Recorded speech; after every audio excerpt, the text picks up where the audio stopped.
What's up, everybody? Lucas from Voyager here, and today we're going to be taking a deeper dive on the making of Another Night.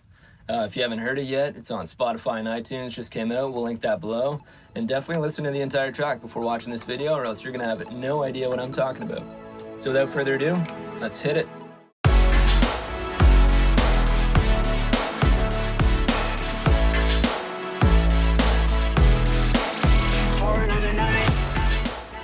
So yeah, all right, let's get to it. So all of my mixing templates look like this, where I send everything to all these auxiliary tracks before they go to the stereo bus. And so I've got a group where all my basses go to, all my drums go to, all my additional percussion. I've got rhythm, normally means rhythm guitars and sort of backup guitars. Lead, I believe, yeah, that'd be like lead guitars and stuff like that. Lead synth parts too, stuff like that. Anything that I think is super important and needs to stick out. Then we got all the vocals, we got rap, we got backing vocals, we've got instruments, strings, wind, and I made an additional one here for the guitar solo. And I'm not sure why. I'm assuming that I needed to process it differently than some of the other things that are going on here. So yeah, I didn't want to put it in this lead because it had all this other processing going on. So I just had to make a separate bus for that. So anyways, what I'm going to do is I'm just going to go into a couple key parts of the song and just solo all of these packages of instruments separately so you can get an idea of what's going on. So maybe we'll just do let's do a chorus right here. So this chorus doesn't have any drums or anything in it. I think it's got a little bit of some bass stuff going on.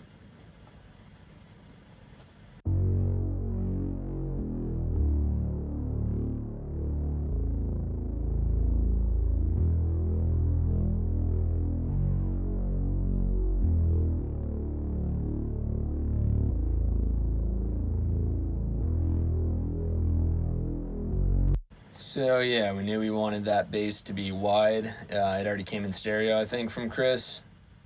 It's got a lot of nice low end. So there's some additional processing going on the individual tracks, but yeah, we're not going to touch in on that, or else this video is just going to be way too long. So I'm just going to maybe talk about a little bit of what I did to the bass tracks sort of as a whole. For starters, I like my parallel processing. And so I've got parallel processing going on right here, if you can see this. All my basses are being sent to a parallel compressor and two separate parallel saturators. And that's really just to give the bass a punch and clarity in small speakers, phones, Apple earbuds, stuff like that. So yeah, that's the bass of the chorus. Let's listen to it in a drop.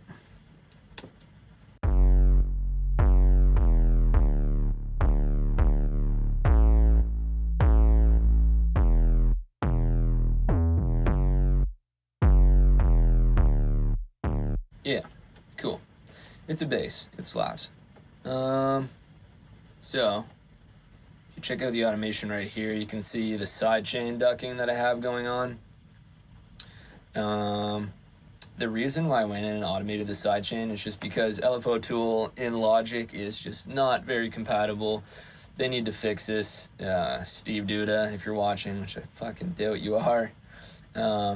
Yeah, it works really well in Ableton and other things, and there's a way to get it to work in Logic. It's just there's a lot of routing involved, and I sort of needed to manipulate some notes more than others, so I just took the time and I just went in, I made some nodes, made some points, and then just copy and pasted them where the kicks were hitting.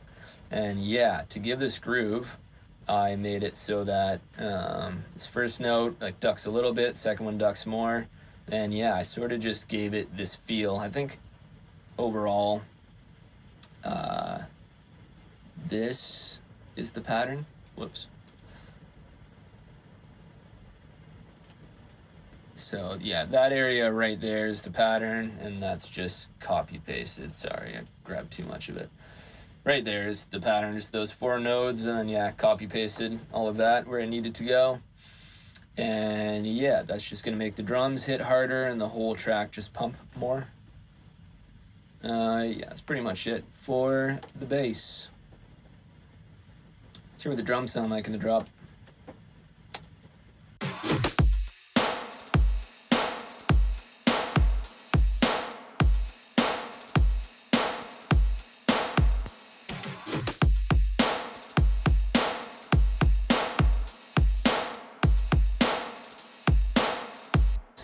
Yeah, those are drums, all right. So yeah, some key things that I do to the drums that I pretty much do to all my drums all the time is, once again, send stuff to parallel processing tracks. So I got a parallel crush, which is a parallel compression. I got a parallel saturation, which is this affix, and then some more parallel compression with this DBX that I only send the kick and the snare to. And what that does is it sort of really locks your kick and your snare together. So it sort of makes them interact with each other.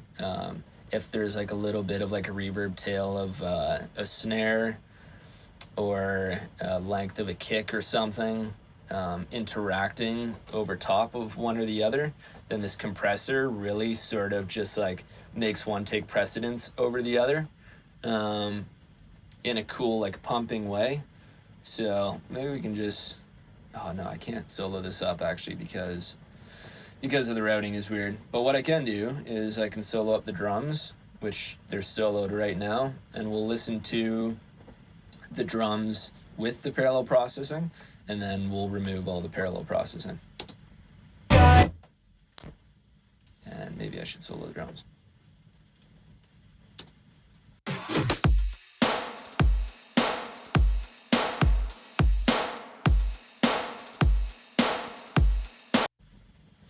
So that's with the parallel processing. Let's do it without.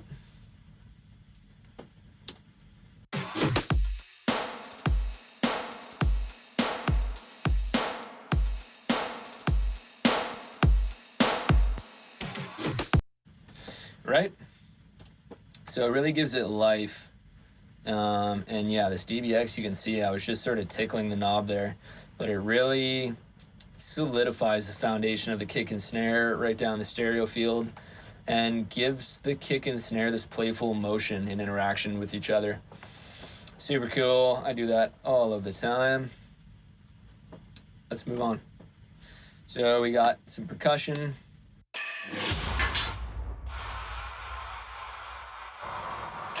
So this is like all of my reverb throws, any little bits of percussion hits that aren't main drum parts, any sort of little effects and things like that. And yeah, as you can see here, there's some parallel compression happening with, side chain compression happening with the snare. So every time the snare is hitting, all of these extra little percussion parts duck down. Then there's an additional compressor too, which is doing the kick as well. So the kick and snare are triggering this percussion aux to duck when the kick and snare are hitting.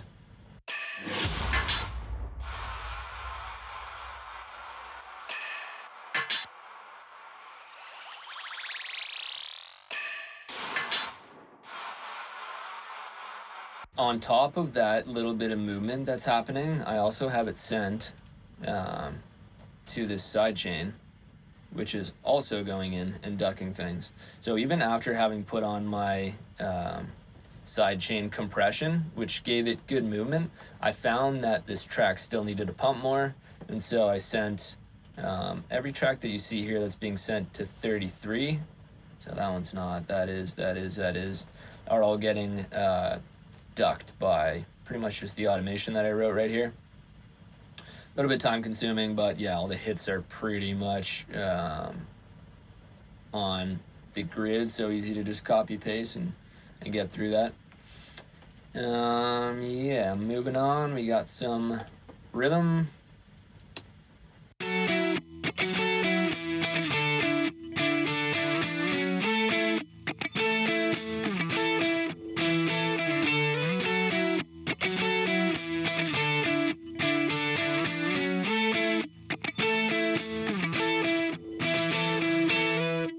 So yeah, as you can see here, that rhythm guitar has some sidechain compression to it from the kick and the snare, but I did not want to send it to the sidechain bus here that has all of this automation on it. And the reason for that was I wanted it to stand out a little bit more than some other things. All the synths and pads and things that are sort of going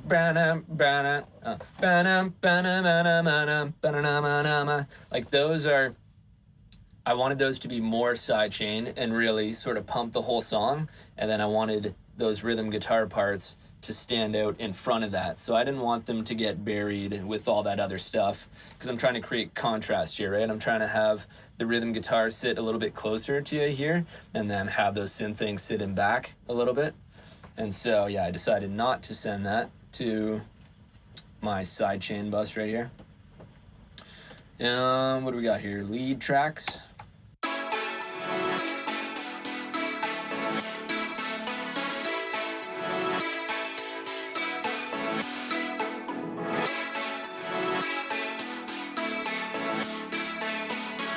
So all of these lead tracks are being sent to the sidechain and being heavily ducked as the kick and the snare hits.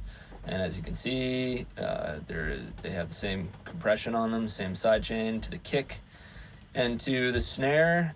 And yeah, something I guess I should point out as well is I have this in dual mono.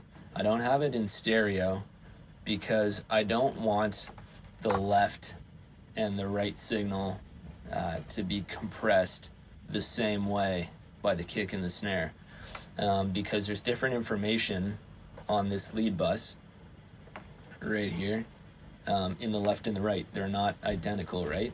So I want the compressors on the left and the right side that are coming down on the signal every time the kick and the snare hits to come down individually on the left and on the right to create more motion.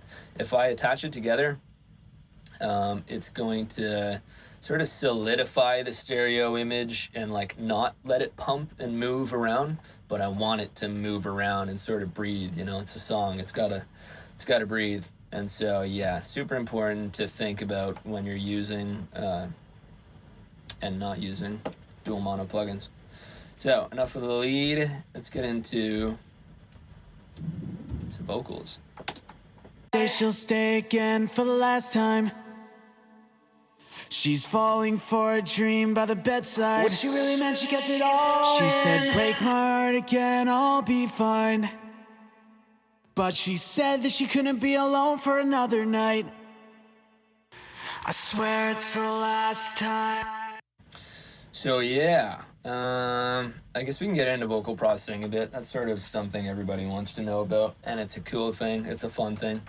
Adam had rented a C414 mic, the AKG from Long McQuaid, and yeah, so he got a really good sounding vocal.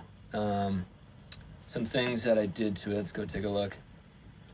Something that I have to do with all vocals that I end up processing, whether it be my own bands or clients, ends up being taking care of plosives, taking care of sibilant sounds, harsh sounds like S's and T's and consonants and things like that. So literally most of the work that I do when working on a vocal is just taming that stuff. And then once that's tamed, I can go in and start doing some other processing and everything will be balanced. One of the hard things to do was to tame the plosives. You could probably hear them poking through a little bit in solo like this. It doesn't show up in the track when you're listening as a whole, but that's the whole track. They shall stay again. They shall stay again for the last time. She's falling for a dream by the bedside. She said, break my heart again, I'll be. So you can hear it right there on the break, right? She said, break my heart again, I'll. There's that little low end. You might not be able to hear it if you're just listening on a phone or Apple earbuds. You might, I'm not sure. But anyways, I need to go in and tame stuff like that. There's a good plugin that Isotope makes, and it's called Plosive. So I go in, I just find plosives, I cut them out, and I process them with that. So yeah, ultimately great to try and not record that stuff in, but it happens, right? And if you have a really good take and you like it and there's a plosive in it, sometimes it's better off just fixing the plosive than to try and go in and like reharness that emotional energy, because everybody knows who's an artist, it's hard to do that, you know? It's hard to pour it out all on the line for those couple really good takes. Sometimes it's just worth going in and editing. If you think you got it in you to do another take, I mean, always do that. But yeah, I guess I can unfreeze this and pull up a couple things. So I always got to start with tuning the vocal. My philosophy for tuning, and Melodyne 5. Melodyne's going to try and get me to buy Melodyne 5. So yeah, my philosophy with tuning is literally going in and trying to do the least amount as possible. I just want it to sound like a good natural vocal, you know? So I just go in there and touch up whatever needs to be touched up. And then I got some de-essing going on. Adam has this sibilance that's always like, yeah, this is 5.73K, like right around 6K that I always know I need to take care of. So sometimes with certain plugins, I don't know if with this one I actually have one, but I got presets for Adam's vocal and de-essing. And then we go in and I just compress, probably a pretty good amount of compression going on. Just keep everything solid and together. Then there's more de-essing happening. Some more de-essing happening. And yeah, let's see if these are at different areas. I don't really know if you guys find this interesting or not. That de-esser. So this one is at 8K. So yeah, Adam has another aerial sibilance a little higher, around 8 or 9K. And I'm taking that out with this and then doing it again with another plugin. The reason I don't try and get all the de-essing done with one plugin is because if you do that, it's going to sound like he's got a lisp. Like if you go in and just clip a little bit off the harshness with one plugin and then you compress and then go find a little more harshness and take a little bit off and sort of do it like in a serial function like that, you end up getting a better result than just absolutely hammering one de-esser. And so yeah, a lot of de-essing is going on, doing that kind of stuff. I love this plugin. This plugin has amazing high-end properties. Really good low bands as well too. I really like this sub band right here, this 40 hertz band. But on vocals, yeah, what I really like to do is hit up this air band over here. Normally I don't actually have this set to 2.5. I normally have it set to like 10 or 20, something of that sort.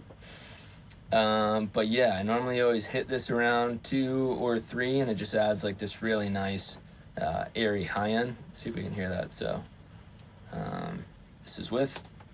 She'll stay again for the last time. This is without. She'll stay again for the last time. She'll stay again for the last time.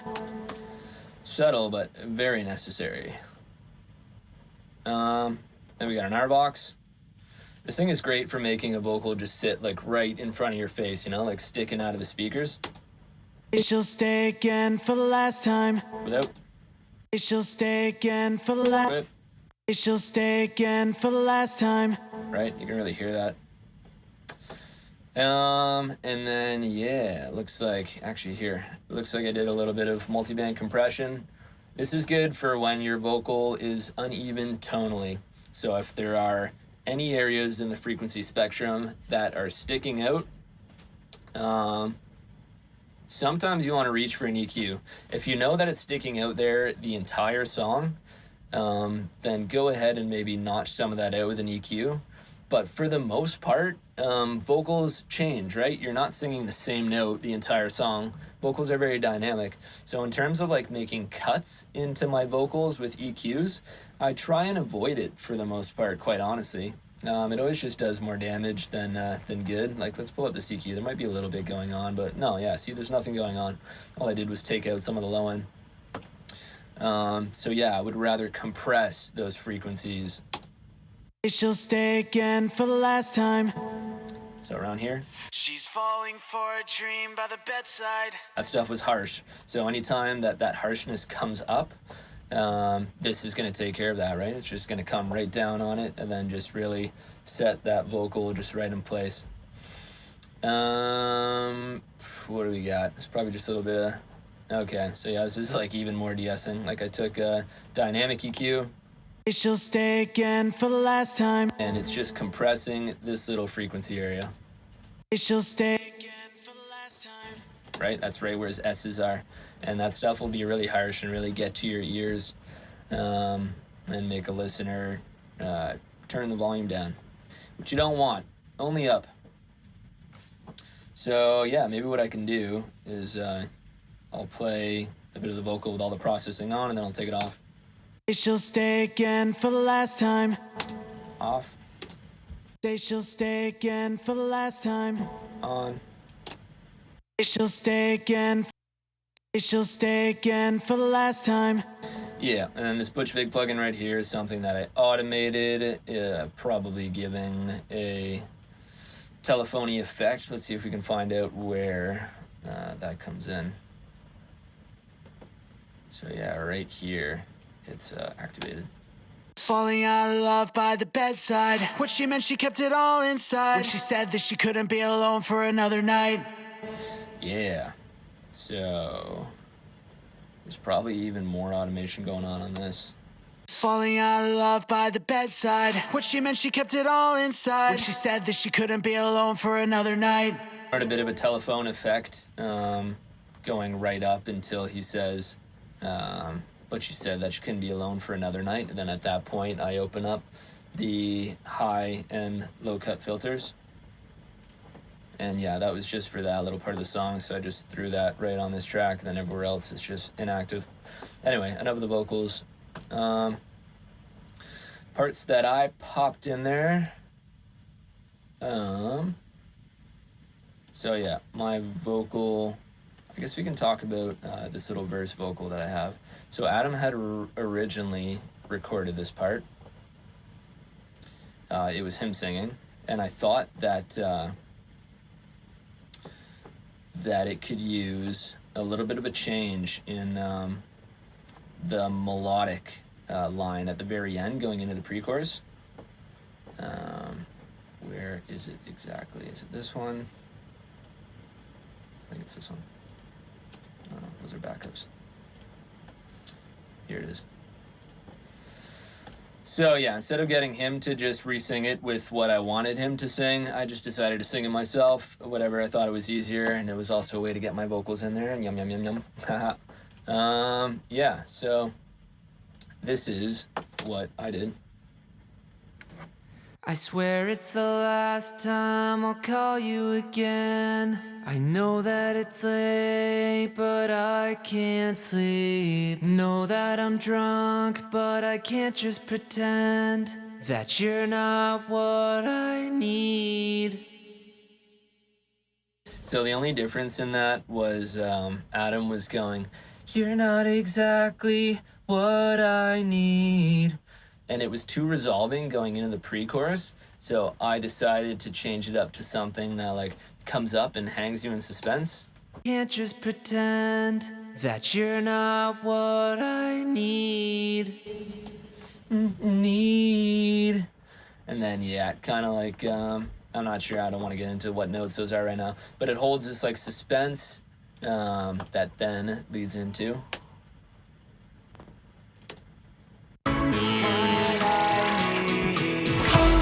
Me like you do, we fall From a little further back.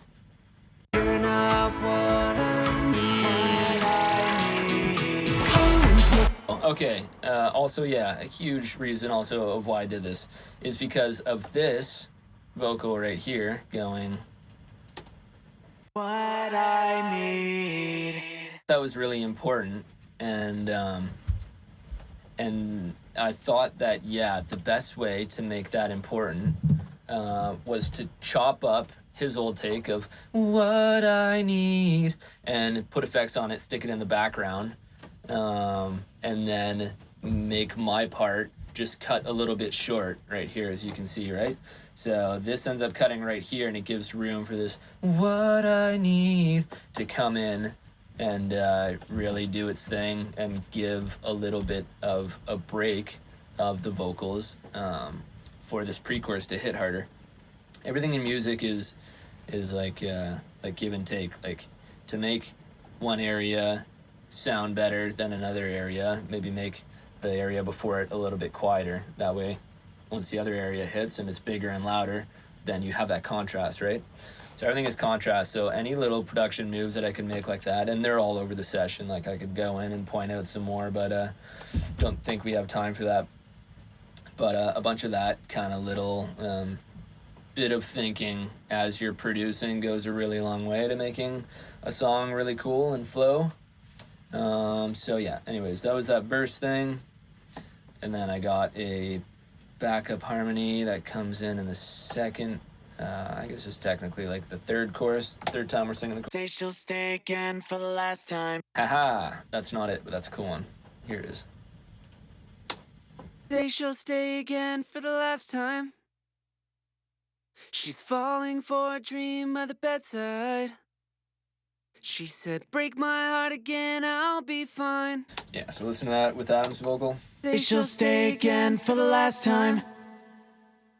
She's falling for a dream by the bedside. She said, break my heart again, I'll be fine. But she said that she couldn't be alone for another night. Very cool. And then what I did was I doubled up that harmony at the end and panned them left and right. She'll stay again for the last time. She's falling for a dream by the bedside. And I added a third harmony, like a additional harmony to the one that I'm singing. So it's the third layer between the lead, my harmony, and then this is an upper one. Say she'll stay again for the last time. She's falling for a dream by the bedside. She said, break my heart again, I'll be fine. But she said that she couldn't be alone for another night. So as you can hear when I solo those vocals up, you see that all the plosives really start to add up amongst all the tracks.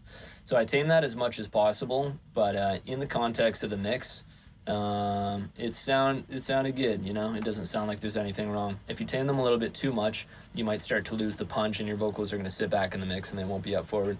So use your ear and do all of that kind of stuff in the context of the mix. Do everything in the context of the mix. Really doesn't matter what anything sounds like in solo. Oh yeah, cool, the vocoders. So she'll stay again for the last time. She's falling for a dream by the bedside. So a cool thing I did to this was I sent them to a parallel track. And all it's doing is doing some compression. But on this parallel track, I also sent some of the synths that are playing in conjunction with the vocoders.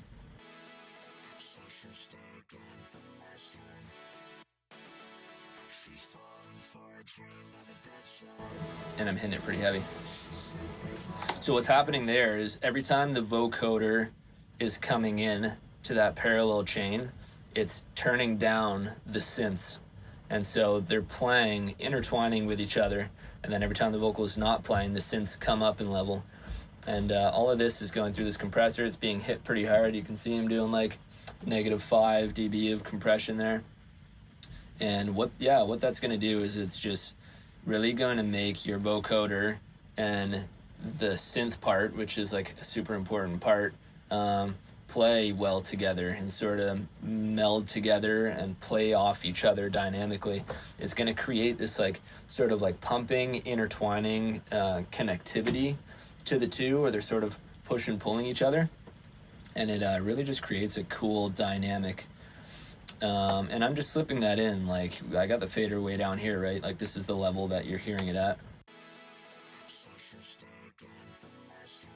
And I just slip that into the track, and it it really just boosts that vocoder part, and the synth part makes it play well with everything else.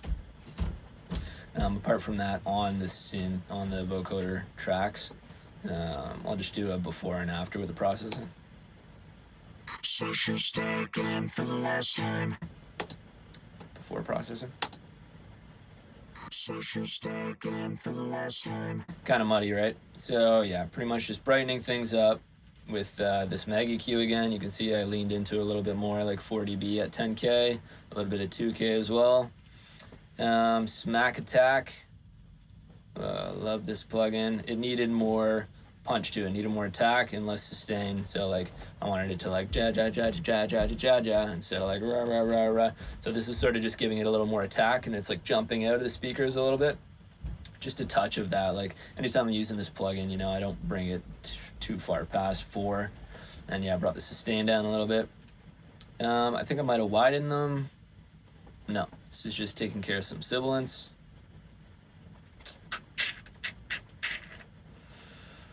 Looks like I took out a good amount of top end. Social stay again for the last time. It's probably just some harsh stuff going on here, and then I filtered it out at 21 kilohertz.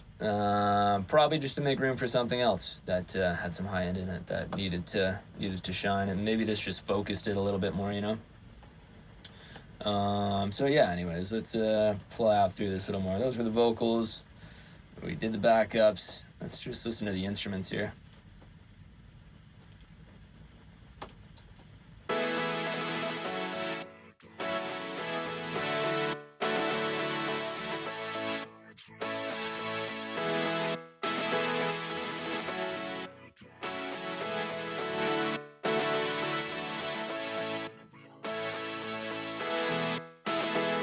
So if I play this in conjunction with the vocals, you're gonna hear that I can't remember where exactly I did it. Oh, it's probably just right here. So yeah, this is a compressor that is, damn, that's for the snare, so that's not the right one. Is it this guy? Yeah, that's probably it. So yeah, this compressor is sidechained to Adam's vocal. So every time you hear the vocals happening, it's going to bring down the instruments. Say she'll stay again for the last time. She's falling for a dream by the bedside. She said, and that's important. For one, you're adding motion, which is always nice to just sort of feel that push and pull between instruments in your track. But two, it's clearing space, right? It's like by the end of this track, there are so many things going on that there needs to be space for the vocal. And so, yeah, so that's ducking those. What else we got? I don't think much is being sent to this string bus.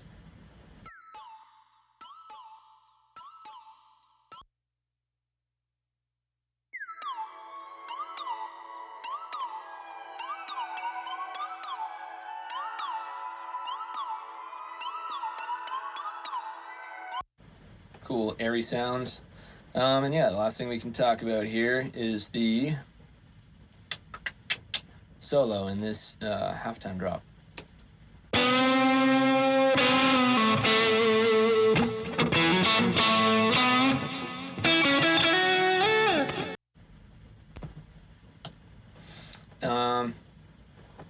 Yeah, not much to say about this solo. I don't even think I really did that much while processing it. At the end of the solo, you have Adam's vocal come in. it's alright, my love is blind, so break my heart again, I'll be fine.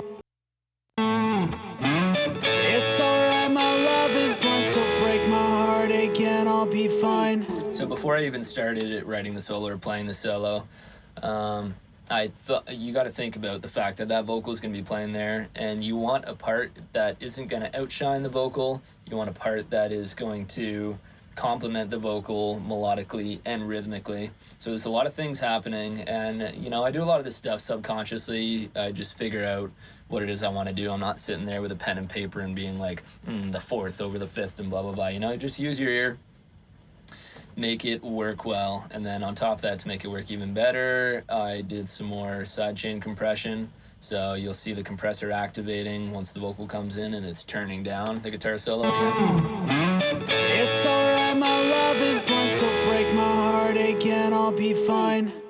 And then right at the end, you hear that guitar come back up and swell. And yeah, you know, that adds a lot, you know. It creates an automatic swell for me going into the drop, you know, like what's not to like about it. And it's super easy to set up. You pop a compressor on it, bam, sidechain, pick whatever you want it to go to. Yeah, so other things that I was thinking about sort of when writing the solo, it's definitely a super impactful part of the song. So it really needed to be right. I spent 3 different days doing this. The first day I recorded it, I was sort of figuring out what to play. You know, it's figuring out the notes, figuring out the emotion that I wanted to deliver behind all of the notes. And I got a pretty good take in. And then the next day I said, you know what, I can do better than that. And so I went in, I sort of rewrote a few parts, and then probably came up with like the final part that you hear right here, but didn't have the right performance. Thought that maybe I did. Came back the next day, listened to it, and I was like, I can put more emotion into that. And I was really feeling it on this 3rd day, and yeah, probably hit it in a couple takes. And I think, yeah, that's the takeaway from that really is if you don't have emotional performances, your song is going to be very difficult to mix. You're not going to come up with a product that you're proud of at the end of the day, because there's no performance enhancing plugin, which is too bad. But yeah, at the end of the day, you really want to get emotional and captivating performances. And if you have the time, then absolutely go in and do it, as I did. So I'm really happy with how that turned out. Maybe we can just listen to that.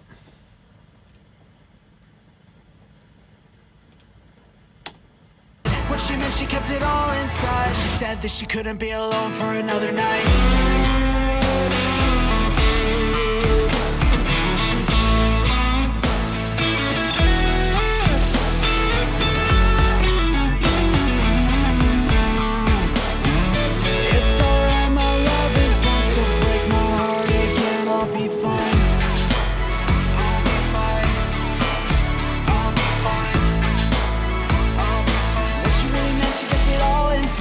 Yeah, so that's pretty much it.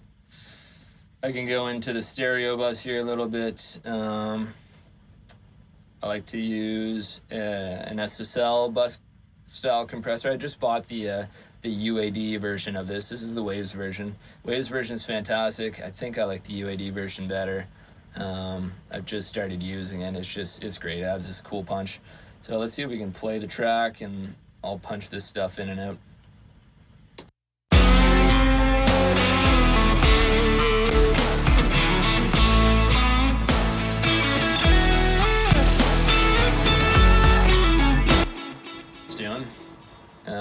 This Pultec, I really like this. Boost the lows, boost the highs, and just leave it. I normally do that on every mix. Every mix needs more low end and more high end, so why not just start yourself off in a good position instead of going in and adjusting high end and low end on every individual track. So we'll punch that one in and out.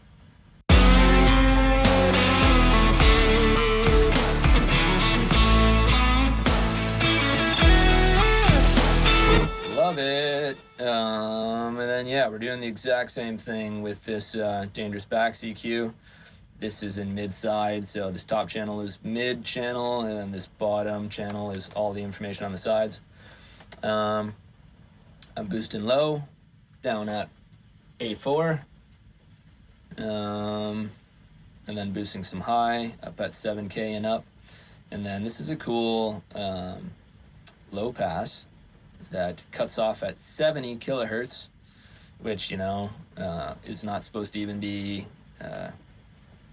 audible for humans that high. But you click that in and it sort of focuses your whole track. Like, it sort of just like brings it up in your face and just does this really cool thing. And then the high pass filters sort of do the same. Like, this plugin just really glues the track together for me. It's like the equivalent of like using a summing box or like going through an analog board. So I'll punch this in and out.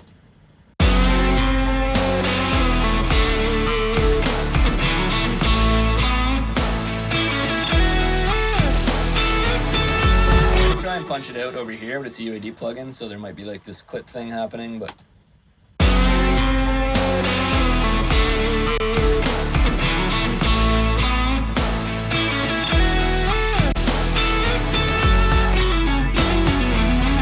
sort of brings the track to life. And then, yeah, another one of my favorite UAD plugins is this Ampex tape. And it's pretty much just simulating what you get from analog tape, which everyone holds so dear. So we'll play it with it on and then with it off. And this is pretty much sort of once you pop the plugin on, how the settings come. Apart from this noise here, I turned it off. The transformer either comes on or off, I can't remember, but I toggle between those and figure out what I like better.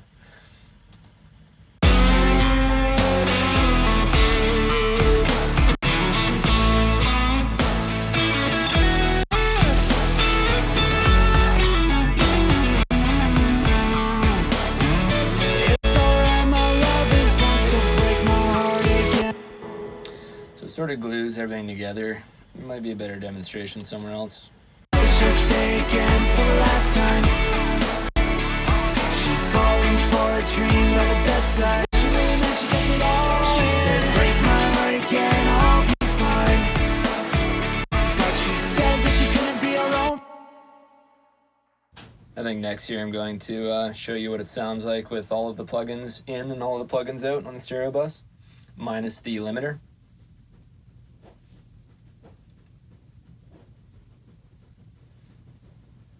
So yeah, I'm showing you the limiter. I've got some parallel saturation, a little bit of EQ going on, things that I feel like I need to notch out or maybe boost a little. And then yeah, just a limiter.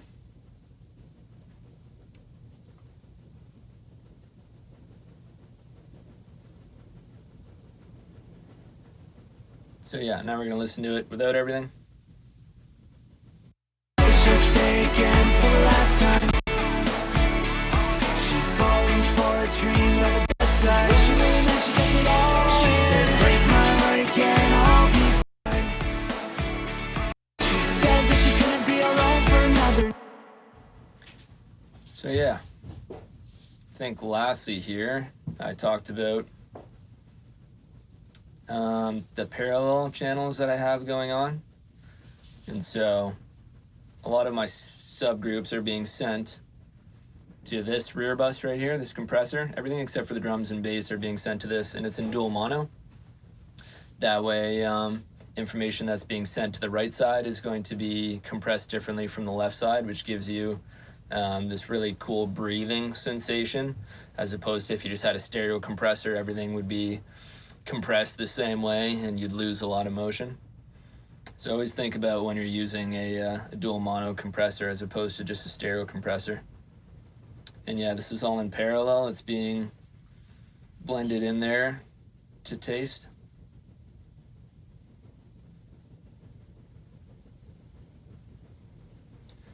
Looks like I'm still talking.